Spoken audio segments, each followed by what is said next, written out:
This sprawling complex, sitting on an expanse of lush greenery, fresh grass and bright flowers, and wrapped by the serene ambience of a countryside landscape, could pass easily for one of Nigeria's famous holiday resorts and tour destinations. Perhaps a place to commune restfully with nature and its elements, or even a prized destination for people seeking an escape from the stress and rigors of work and the pressures of life generally. But it is far from all these. Rather, this expansive mass of real estate is home to the Nigerian Defense Academy, an institution where the officers commissioned into the three services of the respective services of the Nigerian Armed Forces of their choice, namely the Army, Navy, and Air Force, are trained.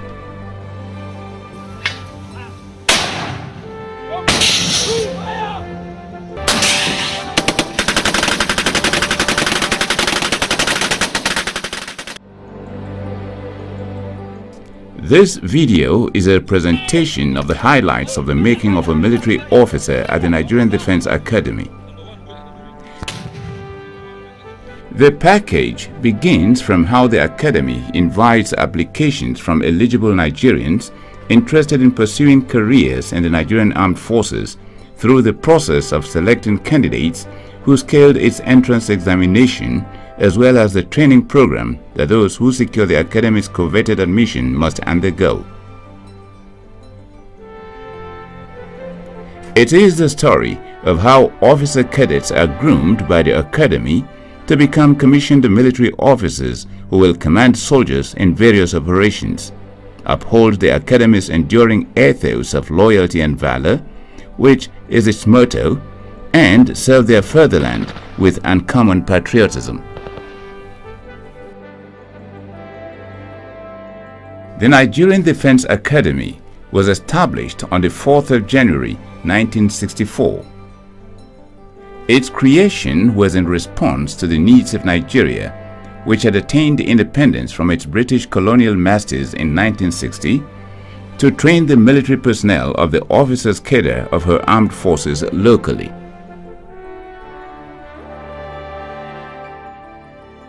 The primary focus of the Academy is the training of regular combatant cadet officers.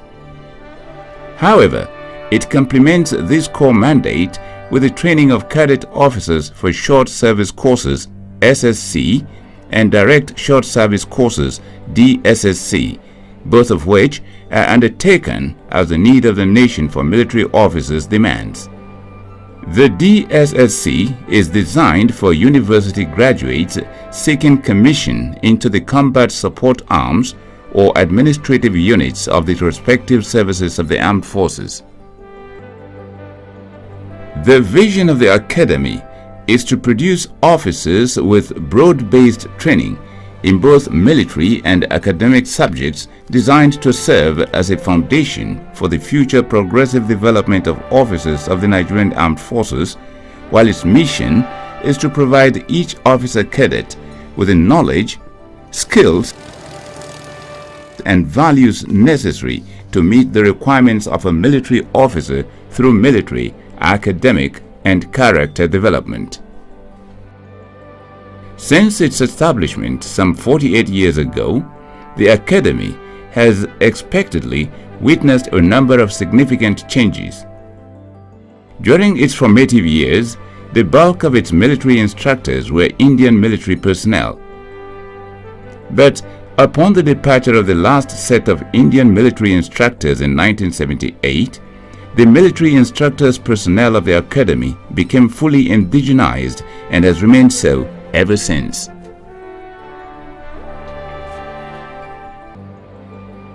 At inception, the Academy's training for regular combatant officers was for a period of 2.5 years, with 1.5 years set aside for academics and the remaining 1 year devoted for full military training. In 1979, the course duration changed to 3 years, 2 of which were devoted to academics and 1 to full military training. The current training program provides for 4 years of academic studies and 1 for purely military training.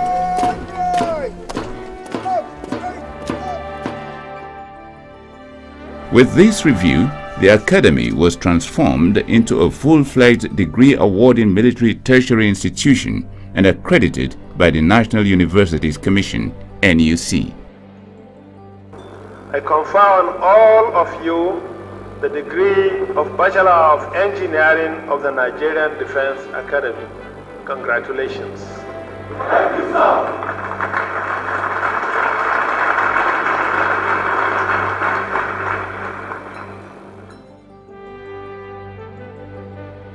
Eligibility for the regular Combatant Training Commission, the NDA, was reviewed in 2011 to allow for the training of female officer cadets. Although the DSSC training program had always offered training opportunities for women, female candidates were not considered for the more rigorous regular combatant officer training course of the Academy until the 2011 revision of the Academy's eligibility requirements. The review was sequel to a directive by the President, Commander-in-Chief, Dr. Goodluck Jonathan, in December 2010 that equal opportunities be given to the 2 genders in the enrollment of candidates for the regular combatant course of the Academy.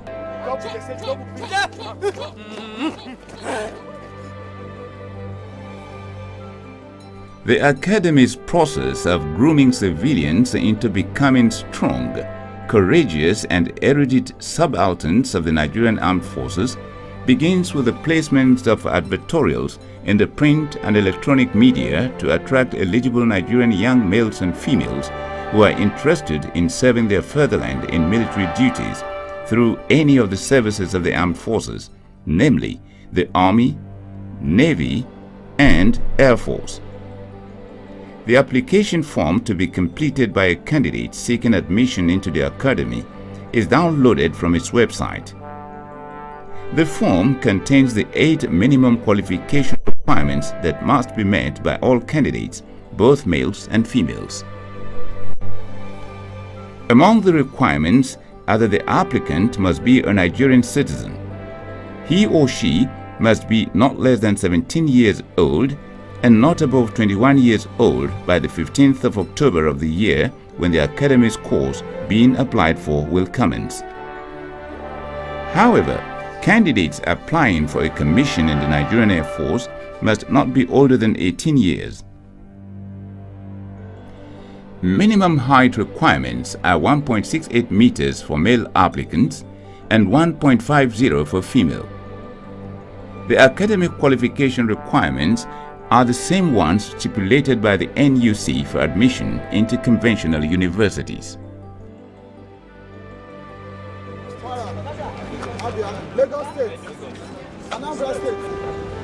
Nigerian Defense Academy entrance exam for 64 regular course,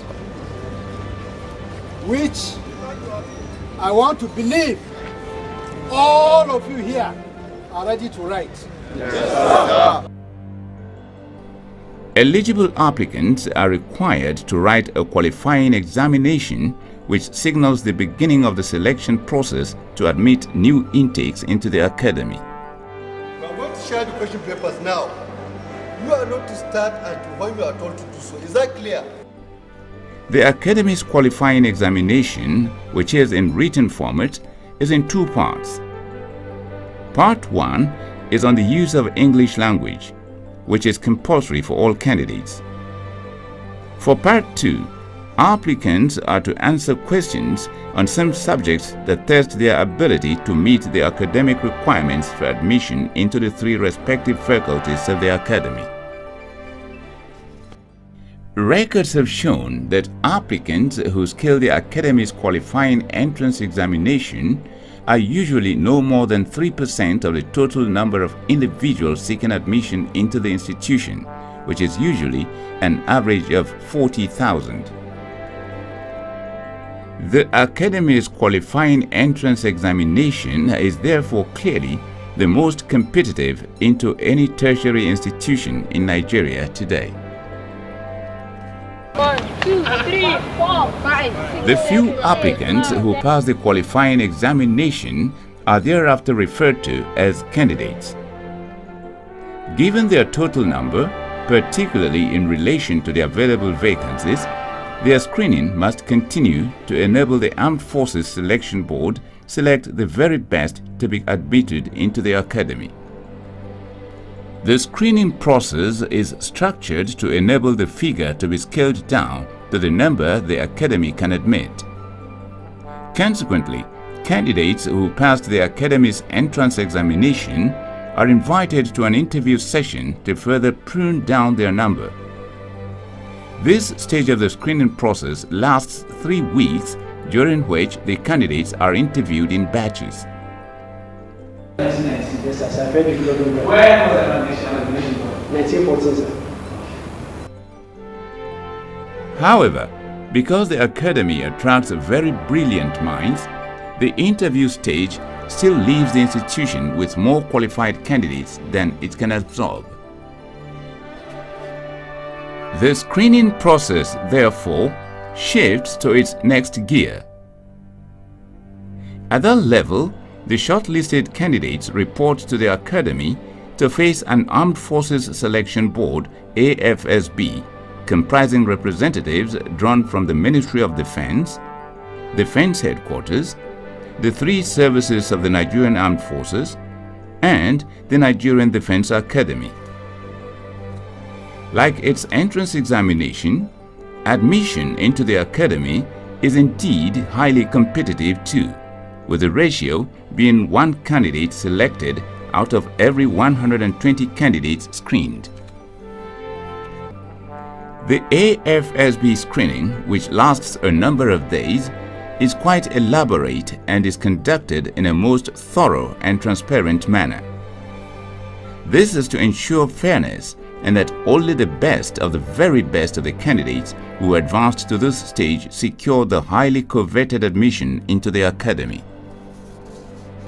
After the shortlisted candidates have been documented, the AFSB screening begins with the verification of their academic credentials and age. This is handled by a subcommittee of the AFSB. Candidates found to have fallen short of the minimum requirements are eliminated from the selection process. The next hurdle that shortlisted candidates must scale is a comprehensive medical test. Virtually all the parameters that are necessary to determine the true state of an individual's general health and medical condition are applied. They include comprehensive blood work to determine the state of the vital organs of each candidate and whether he or she is grappling with health issues that could make the candidate unsuitable for the physical and mental rigors of military training. Electrocardiogram, ECG, to determine the status of the heart function of each candidate and whether his or her heart is strong enough to endure the sometimes daunting physical challenges of military training. Blood pressure check, evaluation of the state of their vision, and dental examination. Other medical evaluations that the candidates undergo are chest X-ray and physical checks such as Body Mass Index (BMI), which is a measurement of an individual's height in relation to their weight. Expand your chest. Only candidates who have been certified medically fit proceed to the next stage of the selection process. 2549 Adebayo A. Sadiq. Again, the dropped candidates are informed that should they be interested in knowing the medical condition that led to their being eliminated from the screening process, the AFSB would oblige them the information. And that will be done in strict confidentiality too. That again underlines the fairness of the Academy's Officer Cadets admission process.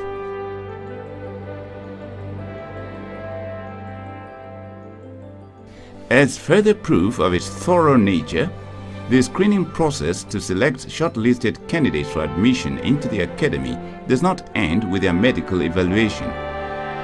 Next is a series of physical fitness tests, beginning with a 3.2-kilometer race that must be completed in a maximum of 15 minutes.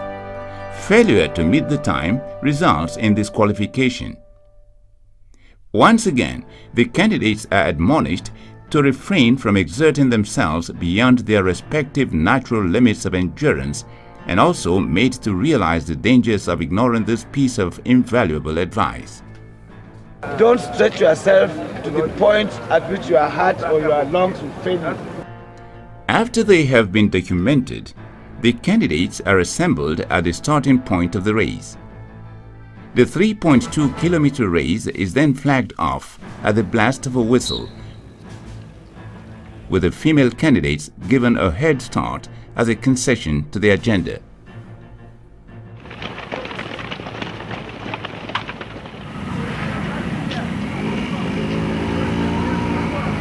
Here is the finish point of the 3.2-kilometer race.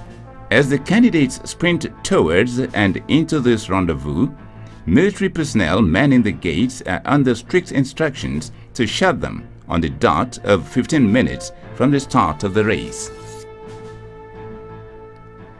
As the expiry of the time allowed for the 3.2-kilometer race, the gate to the ground is shut, and those who failed to make it to the finish point within that limit are eliminated. For some, the pain of their near miss is too excruciating to bear. Don't take it as if you have lost everything in life. It's not like that. God's time is always the best. The arduous qualifying race is over, but not so the screening exercise. Since the through test of a person's physical fitness lies beyond demonstrating their ability to run a race within a stipulated time, the candidates who scaled the 3.2-kilometer race stage of the screening will undergo yet another round of physical fitness tests. This time, they will cross some obstacles of varying dimensions, which they must negotiate through different approved methods, both individually and in groups. During this stage of the exercise, inability to negotiate an obstacle smoothly or failure to comply with the don'ts of doing so, such as dropping or landing in prohibited areas, or failure to refrain from touching prohibited colors, could lead to the disqualification of a candidate, depending on the total number of infractions committed. Unlike the ones that candidates do individually, the obstacle crossings done in groups usually present propositions that are daunting and seem near impossible to achieve, just like most critical military tasks. The objective here is to test the character and leadership qualities of the candidates and their ability to successfully work together as a team to tackle difficult tasks. Usually, by the end of the obstacle crossing stage of the AFSB screening, the number of remaining candidates would have reduced sharply. Even so, the number left is still often more than what the Academy can admit. So, the screening continues, this time with a fresh round of written tests and oral interviews. At the end of the AFSB screening, The waiting game begins for candidates who made it up to the very end of the selection process, as they can only pray and keep hope alive, pending when they receive notification from the academy that they have either been offered admission to enroll at the institution or had been dropped.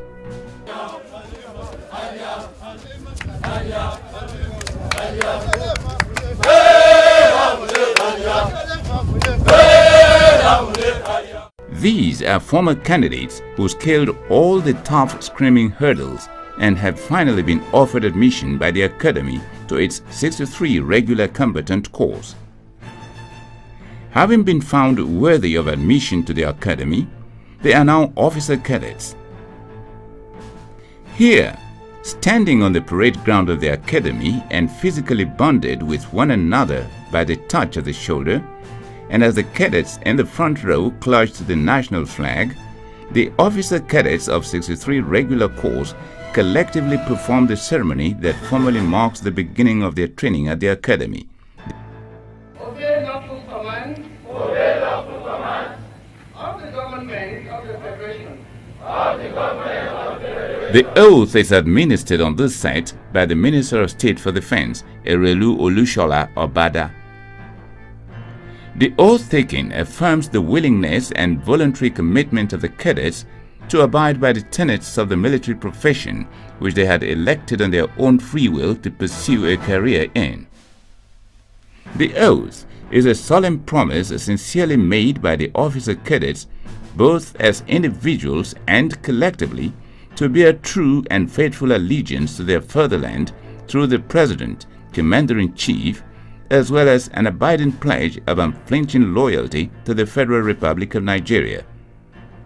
From this moment on, the conduct and behavior of the cadets are governed by relevant sections of the Armed Forces Act as well as the laws of the nation, meaning that they will henceforth be subject to both military and civil laws of the nation.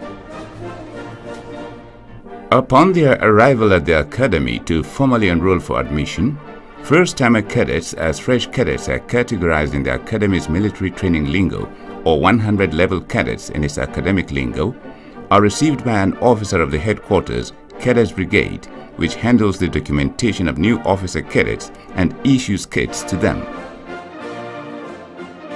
They are subsequently assigned to the 4 respective cadets battalions of the Academy. These are Abyssinia, distinguished by the green-colored parchment on which the shoulder bars of its cadets are laid, and the color of the t-shirt worn by these cadets of the battalion. Burma, which is color pink. Dalit, brown. And Mogadishu, color red. Having been assigned to their respective battalions, the cadets also join their seniors in the residential accommodation blocks assigned to each battalion. An accommodation block complex is reserved for female cadets. The wings of the block are assigned in a way that distinguishes the female residents of the 4 respective battalions from each other, battalion by battalion. The new cadets had remained on the posted strength of the brigade headquarters for 5 weeks, during which they had undergone an orientation course on military training. This course is designed to break them into the tough regime of life in the military, particularly as most of them lacked any previous military training background. This phase of cadets training at the Academy is known as preparatory training. As the cadets shall quickly get to realize, from the date of enrollment till they pass out of the Academy, physical training shall remain a very crucial aspect of every cadet's life. Each cadet is therefore expected to be physically fit in order to withstand the rigors of both the academics and military training offered by the NDA.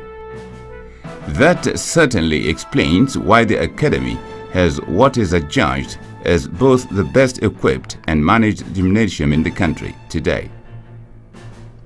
Here, cadets work out regularly to ensure they are physically fit and that their level of physical fitness is sustained all through the duration of their training course.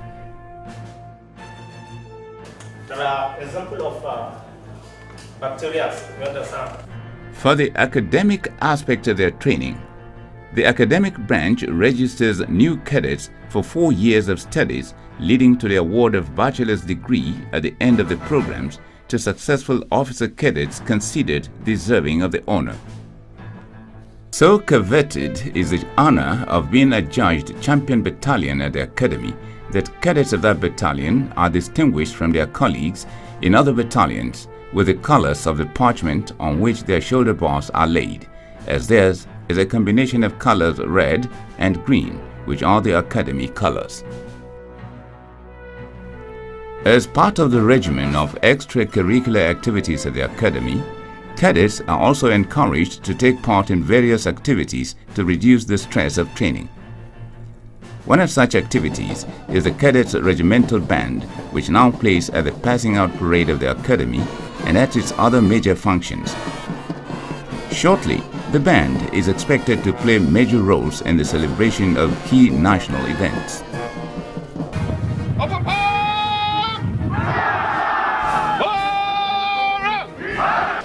One of the expectations from officer cadets after they are commissioned is the display of high etiquette in the manner they conduct themselves in the various officers' mess of their respective services.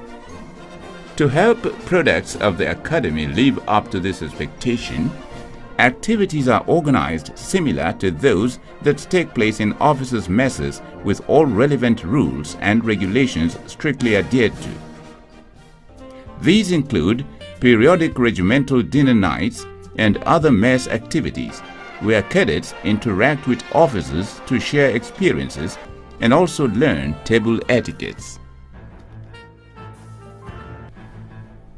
For the effective blend of both academic and military training, the academy observes a ratio of 8:2 for the first 4 years of a cadet's training at the institution, except during the first 6 months when the emphasis is on military training and the ratio is 8:2, that is 80% for military training and 20% for academics. In all, that translates to 80% academic and 20% military training. Thus, military training for year 1 to 4 cadets comprises 20% of the total course content. The ratio is reversed to the ratio of 2:8 for academic and military training respectively in the final year when the cadets have already graduated, even as their convocation ceremony is yet to be staged. But how really has the academy been able to blend academic and military training in practical terms beyond how it is stated on paper? Here is how. The academic offerings of the academy are provided through 3 faculties, namely the faculties of engineering, science, as well as arts and social science. The Faculty of Engineering offers courses leading to the award of bachelor's degree in electrical/electronics engineering, civil engineering, and mechanical engineering. Faculty of Science in physics, chemistry, biological science, mathematics, and computer science, while arts and social sciences produce graduates in history and international studies, geography, economics and management services, languages, French, political science, and defense studies, as well as psychology. The academic year of the institution is divided into 2 semesters. 100-level cadets offer a minimum of 15 credit units per semester, while cadets in year 2 to 4 offer a minimum of 18 credit units per semester. The minimum total credit units required for graduation for cadets in the Faculty of Arts and Social Sciences is 132, while 150 is the minimum for cadets of the Faculties of Science as well as Engineering. Final year cadets, already regarded as degree holders but yet to be ceremonially awarded certificates, offer courses such as current affairs, typing, computer appreciation to make up the 20% academic requirement of their program in the 5th year. For the theoretical aspect of their military training, cadets receive lectures the same way they do during the academic phase. However, military knowledge and skills are imparted at the Academic Services Wing rather than the faculties. The Services Wing comprise the Army, Navy, and Air Force wings, each of which stands on its own. During this period of training, the cadets receive lectures in subjects that are common to the three services, which all the cadets must attend, as well as in subjects that are peculiar to each service, which are attended by only cadets of the respective services. The subjects categorized as common to service are drill, which is commonly referred to as marching by the civil populace, physical and health education, equitation, weapons training, map reading, general service knowledge, signal communication, computer appreciation, French, and typing. The subjects categorized as peculiar to each service are further classified into major subjects, otherwise known as majors, or minor subjects, also known as minors, depending on their relative importance. For the peculiar to service subjects, the outline for each service is as follows. For the Nigerian Army, the majors are map reading and navigation, individual field craft, while the third is tactical training. Minors are signals communication, service writing, and military law. For the Nigerian Navy, majors are navigation, seamanship, rules of the road, and flashing semaphore. Minors are communication, divisional duties, and nuclear, biological/chemical damage control firefighting. The Air Force's peculiar to service subjects are all majors, and they are air navigation, aerodynamics, air traffic services, ATS, and meteorology. The undercarriage, as is referred to, is where the landing gears are fixed. For the military training of cadets, the curriculum of the academy is designed on a year-by-year basis. In the first year, all cadets offer common to service subjects which were earlier mentioned. These subjects are essentially used as channels to introduce the cadets to the three services of the Nigerian Armed Forces. Taking the subjects together also fosters esprit de corps and comradeship, which extend beyond their years at the academy as a uniting force during their military careers, even while serving in different services. Now to the practical aspects of military training at the academy. As part of their practical military training, first-year cadets are expected to attend several outdoor exercises. These include one-day map reading, communication, as well as tactical exercises. In addition, the cadets also participate in two major exercises in their first year. The exercises are nicknamed Camp Initial and Camp Ozavesi. Military training for cadets in their year 2 is similar to that of the first year. The only difference being that the scope of the tactical exercise is broader, while an additional exercise of more robust intensity, known as Camp Highland Exercise, is included in the package. The Camp Highland exercise lasts for 3 weeks, and it is the final tactical exercise for the 5th year Army cadets. During this exercise, cadets are exposed to simulated battlefield situations and conditions. The exercise also involves the firing of live ammunition from various weapons on selected targets, including firing from attack helicopters usually provided by the Nigerian Air Force. The participation of all second-year cadets in Camp Highland exercise is meant to reinforce the importance of joint operations between the 3 services of the armed forces to the naval and Air Force cadets who will not have an opportunity of partaking in an exercise of that magnitude in their final year, when they shall be attached to units of the services they have enrolled for. In addition to taking common to service subjects, cadets also attend military training in their respective wings in their 3rd year of training. During this 3rd year, Army cadets do not attend any major camp. However, one-day outdoor exercises, which are similar to those staged for 1st and 2nd year cadets, are conducted for them. 4th year cadets continue with military training in their respective wings. The Army cadets attend one-day tactical exercise where they conduct patrols and ambushes. Map reading and communication exercises similar to those of the preceding years are also conducted.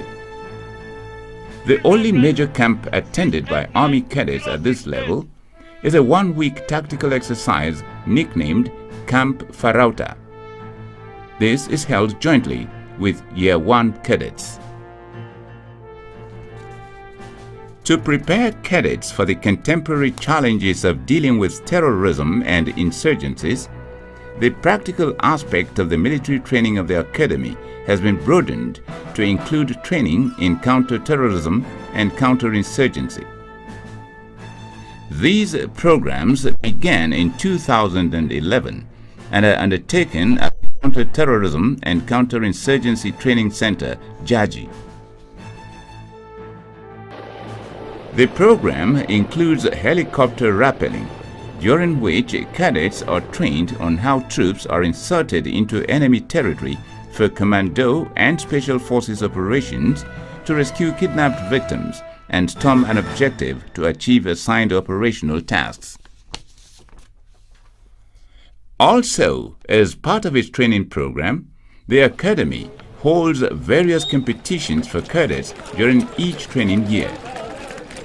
The competitions help to inculcate in the cadets the spirit of sportsmanship necessary for character formation as leaders, develop their skills and endurance potentials, impart a competitive spirit necessary for success in the military profession, determine the champion battalion at the end of each year,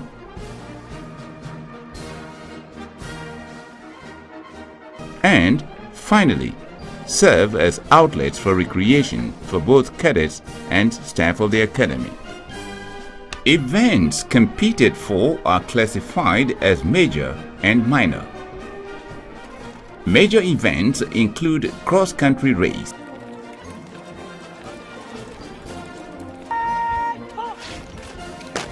drill, highland, obstacle course,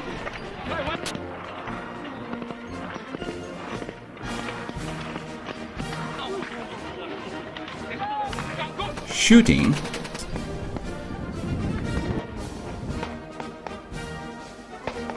as well as exercises conducted at camps Initial,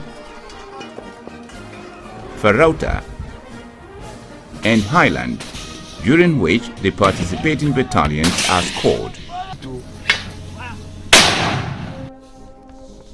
The events classified in the minor category include athletics,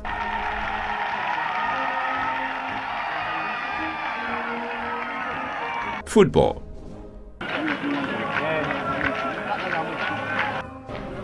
boxing, which is for both male and female cadets, basketball,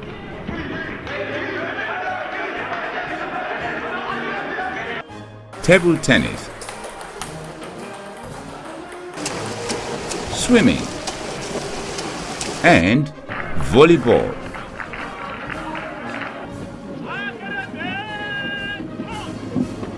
The 4 cadet battalions of the Academy compete at these events.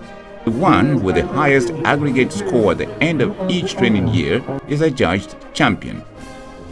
The champion battalion is rewarded by being presented with the Academy Champion banner, which it retains and proudly displays throughout that training year.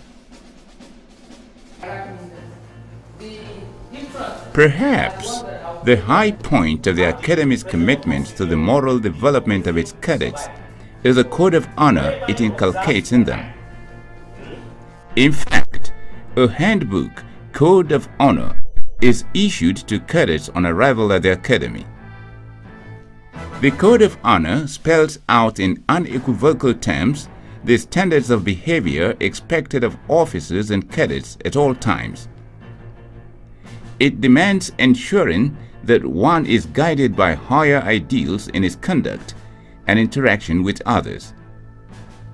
The Code of Honor for cadets stipulates that an officer cadet will not lie, cheat, steal, nor tolerate anyone who indulges in these vices. Physical contact by way of brutality is inconsistent with the character of a gentleman officer cadet.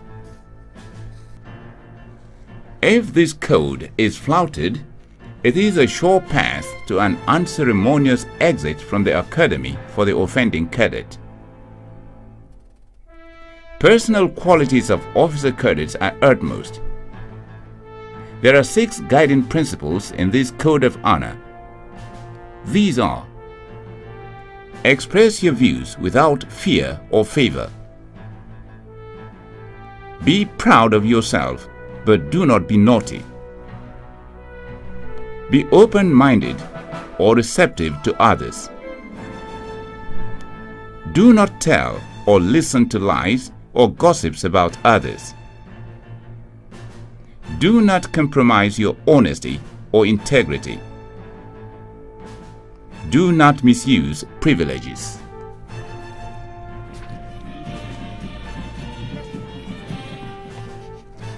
To complement their formal and informal trainings and further broaden their knowledge, tours are organized for cadets to visit military formations and schools, as well as important defense-related industries or corporations. Naval and Air Force cadets, beginning from their 3rd year, visit their respective formations and schools to familiarize themselves with activities in their chosen arms of service. The Army cadets undertake tours/visits in the final year of training. Notable tour destinations for the Army cadets include the headquarters of all combat arms/schools of the Nigerian Army, with the exception of the Signals School. Nigerian Army and Nigerian Air Force formations in Kaduna and Makurdi, which the Army cadets visit with Air Force cadets, the Defense Industries Corporation of Nigeria, Kaduna, and the Kaduna Refinery and Petrochemical Company.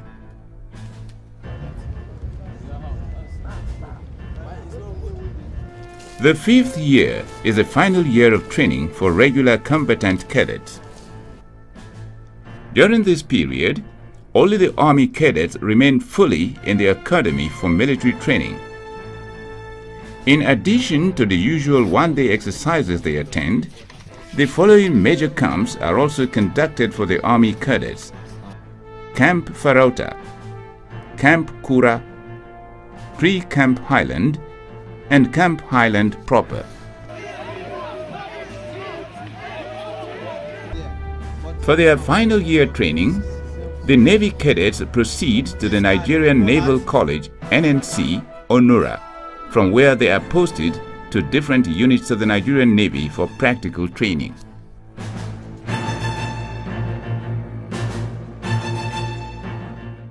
On their part, Air Force cadets receive their final year training at the Nigerian Air Force Base, Kaduna. Today, we are going to talk about aircraft systems. Here, they undergo practical courses in aviation, while those who have shown aptitude for flying are introduced to primary flying training. After the convocation ceremony, the graduating cadets are presented with the fruits of their academic sojourn at the Nigerian Defense Academy as they are conferred with their respective degrees. The formal conferment of degree on graduating cadets is succeeded by the presentation of certificates to them.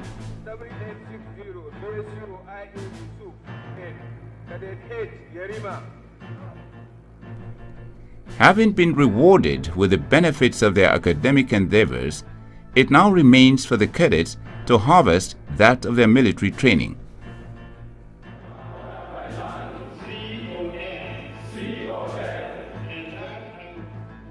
Shortly, that longed-for moment of glory and fulfillment unfolds as they are pronounced commissioned officers of the respective services of the Nigerian Armed Forces of their choice.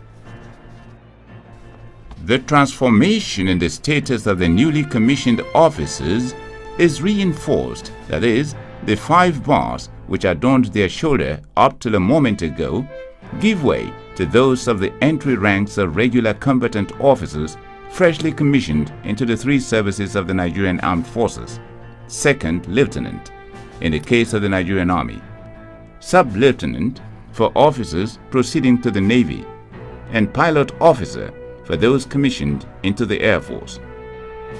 The officers are decorated with their ranks by the person or persons of their choice.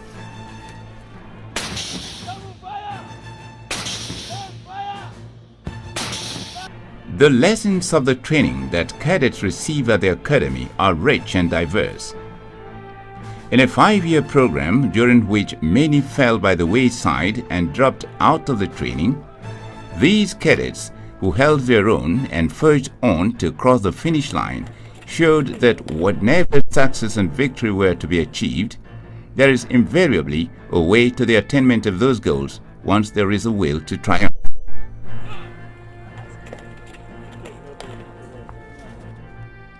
Indeed, it is only he who dares that wins, as demonstrated by the exceptional ability and forbearance of these officers to surmount the rigorous and sometimes daunting military training they had undergone at the academy. It is believed that for as long as it continues to receive the support it requires to discharge its mandate robustly from appropriate political and military authorities, and inasmuch as its selection process for admitting cadets remains transparent as it has always been, the 3 services of the Nigerian Armed Forces and the nation can continue to count on the Nigerian Defense Academy to produce for and provide them with officers of outstanding quality in terms of valor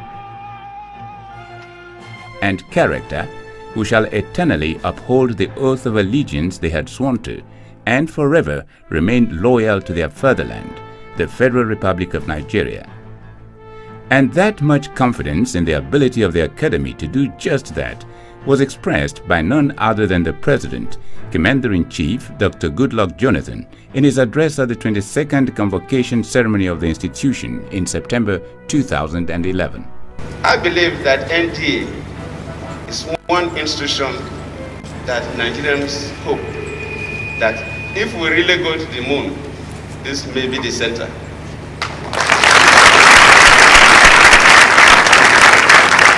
I say so because from the antecedents of this institution, you are people who can truly say that you are qualified for your degrees by character and by learning.